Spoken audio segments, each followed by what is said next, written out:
The winter community meeting took place on Tuesday, February 19th, and Chiefs Kenneth McComber and Lloyd Phillips give us highlights. I mean, the meeting overall went well. Typical meeting for which we have for council.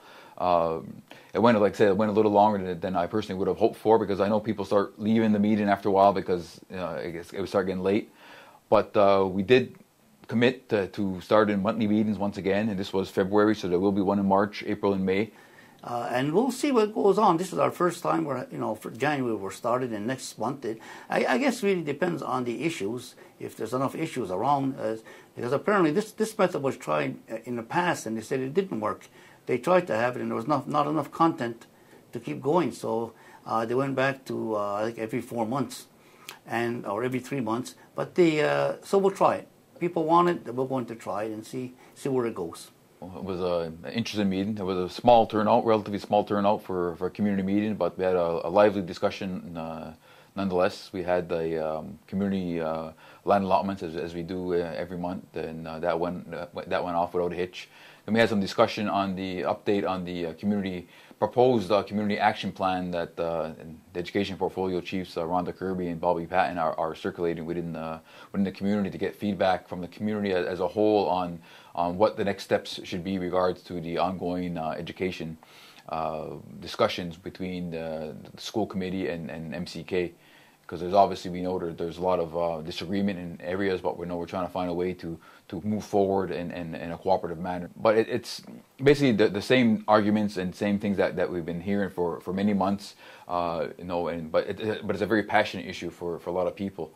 Now, I would like to see our council and the school committee, let's focus on moving forward. We could argue, we can't continue hashing the past, what happened last month, 2 months, last year. Let's look at saying, well, we're here today, and let's find a way forward. And hopefully over the next short term, very short term in my opinion, that we'll find ways to move forward together. Well, I was glad to see that amount of people. We had 39 people there last night, and especially in last night's weather. There wasn't a lot of topics, but some of them were interesting. We covered basically with education, gas, and taxation, and some of the projects for the open discussion was interesting because they did talk about the wind power project, and the line of question was interesting. For the first time I heard that people want to know exactly how much are we going to be making, are we going to be getting any dividends, or is it just coming to the town, whereas before it was more or less like an overview. People really didn't, okay. But now they're getting down to the specifics, so it's interesting to see that they're taking that much interest in something like that.